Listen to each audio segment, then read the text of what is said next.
আসসালামু আলাইকুম, স্বপ্না কিচেনে আপনাদের সবাইকে স্বাগত। আমি আজ খুব সহজ পদ্ধতিতে আপনাদের কাছে চিকেন কষা রেসিপিটা শেয়ার করব। চিকেনগুলো আমি ভালোভাবে ধুয়ে নিয়েছি, ধুয়ে একটি পাত্রে নিয়ে নিলাম।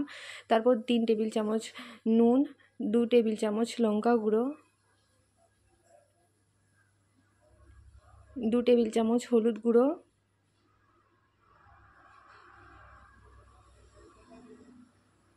দিয়ে চিকেনটা আমি ভালোভাবে মাখিয়ে নিলাম। পরে আমি আরও 1 টেবিল চামচ লঙ্কা গুঁড়ো অ্যাড করলাম। এরপর গ্যাসের ওভেনটা জ্বালিয়ে নিলাম। গ্যাসের ওভেনের মধ্যে কড়াই বসিয়ে দিলাম। কড়াইয়ের মধ্যে তেল দিয়ে দিলাম। তেলটা আমার ভালোভাবে গরম হয়ে গেছে। তেলের মধ্যে পেঁয়াজ দিলাম।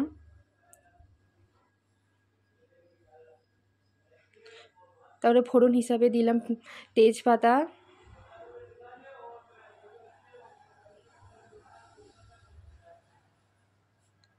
দিয়ে দিলাম দারচিনি, লবঙ্গ, এলাচ, গোলমরিচ ফোড়ন হিসাবে দিয়ে পেঁয়াজটা ভালোভাবে ভাজা করে নিয়েছি। এবার ভাজা পেঁয়াজের মধ্যে চিকেনটা দিয়ে দিলাম। চিকেনটা আমি এভাবে কষিয়ে নেব 10 মিনিটের মতন। অন্য একটি পাত্রে 2টো টমেটো কেটে নিলাম। দেখুন চিকেনটা আমার ভালোভাবে কষানো হয়ে গেছে। কষানো চিকেনের মধ্যেই টমেটোটা দিয়ে দিলাম। টমেটোটা দিয়ে আমি 10 মিনিটের মতো নাড়াচাড়া করে নেব। এরপর আমি আদা রসুন বাটা 2 টেবিল চামচ, 1 টেবিল চামচ জিরে গুঁড়ো, 1 টেবিল চামচ ধনে গুঁড়ো দিয়ে চিকেনটা আমি ভালোভাবে কষিয়ে নেব।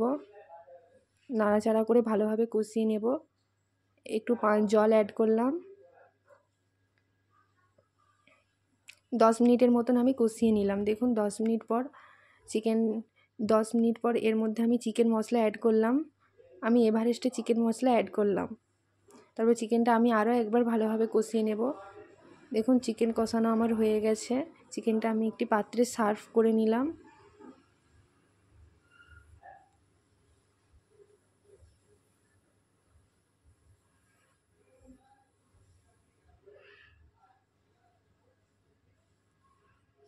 আপনারা চিকেনটা দেখেই বুঝতে পারছেন চিকেনটা কিন্তু খুব জুসি এবং স্পাইসি খেতে হয়েছিল। আপনারা অবশ্যই বাড়িতে একবার ট্রাই করবেন। আমার ভিডিওটি ভালো লাগলে একটি লাইক, কমেন্ট, শেয়ার আর আমার ইউটিউবের চ্যানেলটি সাবস্ক্রাইব করে দেবেন।